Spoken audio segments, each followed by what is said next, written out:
Good afternoon, it's Darren Dance from ATB with this edition of ATB Weekly on November 30th.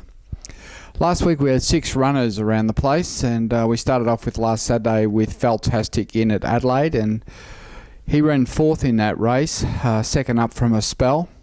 The track was a good 3, and I thought personally he had a nice run in transit, but coming to the corner he peeled out to run right into the race, but I just didn't really think he let down fully on that good 2 surface. But I thought his run was good all the same to finish 4th. So we'll just keep an eye on him next start. If he can just get back to a good 3 or a dead 4, I think he'll be winning. On Sunday we had a big day. We had 4 runners, 3 at Ballarat, 2 in the 2-year-old Magic Millions race, the reverse way of going on Ballarat Cup Day, which was a terrific day.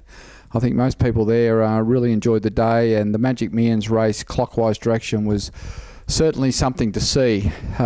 We had 2 runners in there, Glockenspiel and Ticket to Toorak. I'll start with Ticket to Toorak, who was trained by Matthew Williams. He ran second in that race behind Mark Rowley's I'm Too Sexy, who's a half to that very good horse, Australia. Ticket to Toorak was really brave to run second, did a few things wrong. Just hung a little bit and just couldn't pick up the leader, who had a soft run in front on the rail. But his runner was full of merit, and he's pulled up terrific, and he really does deserve to go to the Gold Coast for a chance to run in that 2-year-old $2 million Magic Millions race in January. The other runner in the race, Glockenspiel, the Snitchell colt, drew wide, and Stephen Arnold was on board, trained by Darren Weir. He trialled sensationally a couple of weeks before, and we're expecting a really big run, but unfortunately he missed the start, and he got his head up, and Stephen Arnold grabbed hold of him and basically fought with him for 600 or 700 metres. And upon straightening, the horse made a little bit of a run, but he'd done his job and he had nothing left, and he finished 7th. But it was a disappointing run and a disappointing effort. I would have preferred to see the horse just allow to bowl along, even if it was 3 wide outside the leader. I think we would have got a better result. We'll take him down to Caulfield on December 8th now and see if we can win there, and then we'll then weigh up our options whether, if that happens, we can get him up to the Gold Coast for the January race as well.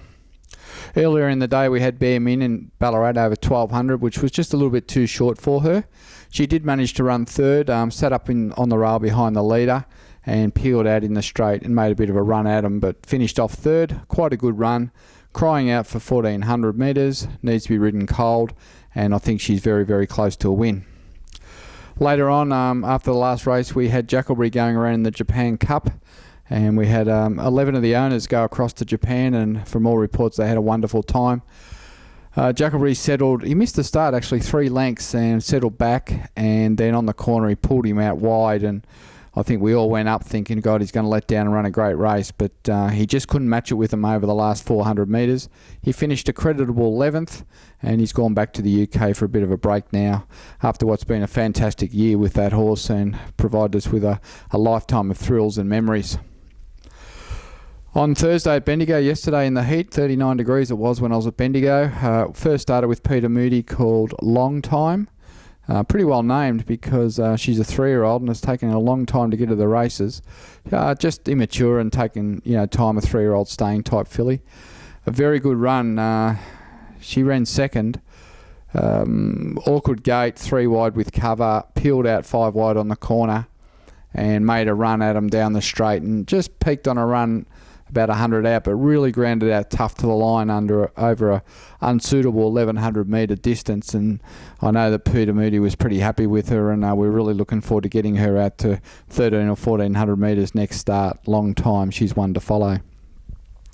Looking forward, Saturday, 3 runners. We start off at Caulfield with Flying Hula, a very good staying mare by Flying Spur.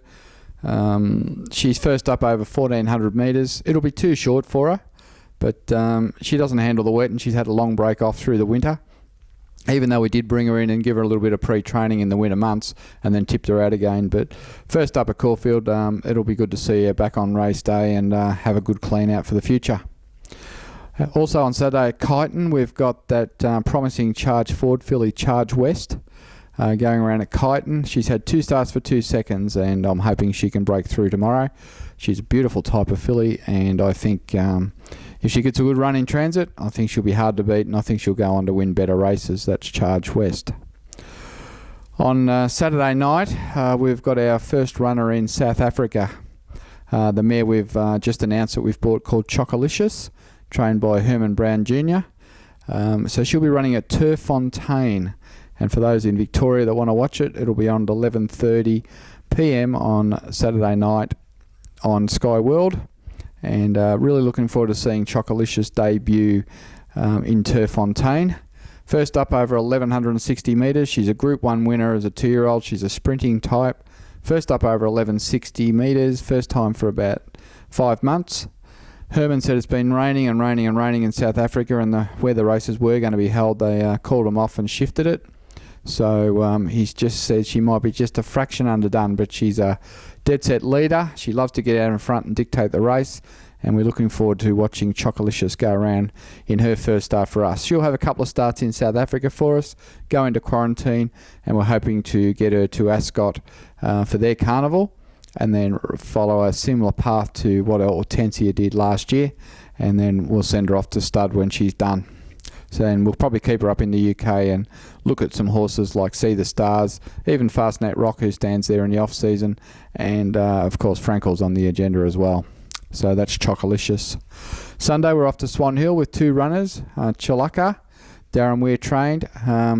Cut 2 starts so far, a 2nd and a 4th. Not disgraced at either. 975 metres. She'll run on the speed, and she's a pretty quick filly, and she'll give a great sight.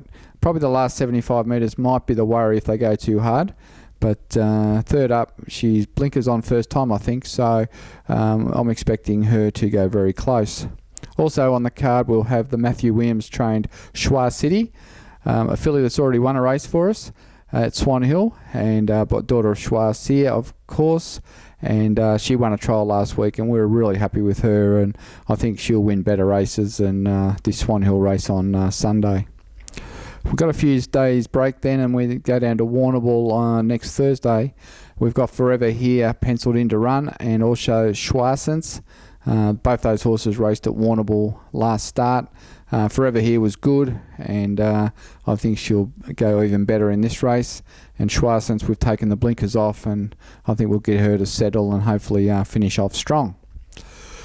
So that's the wrap up for this week. Of those horses racing, I really do think that Charge West will be very, very good, and I think Schwa City will be the other one that will be going very close to winning.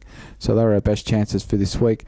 Tomorrow, Saturday, December 1st, we've got our Christmas party at Caulfield, and we're looking forward to spending the day with about 100 of our owners. And if you haven't been to one of those Christmas parties, you want to put it in your diary, because they are good fun days. We'll be auctioning off some of the trophies we've collected through the year and some of the different things. And everyone just gets together and has a great day and gets to meet the other owners of the horses, and also talk to some of the trainers who will be in attendance as well.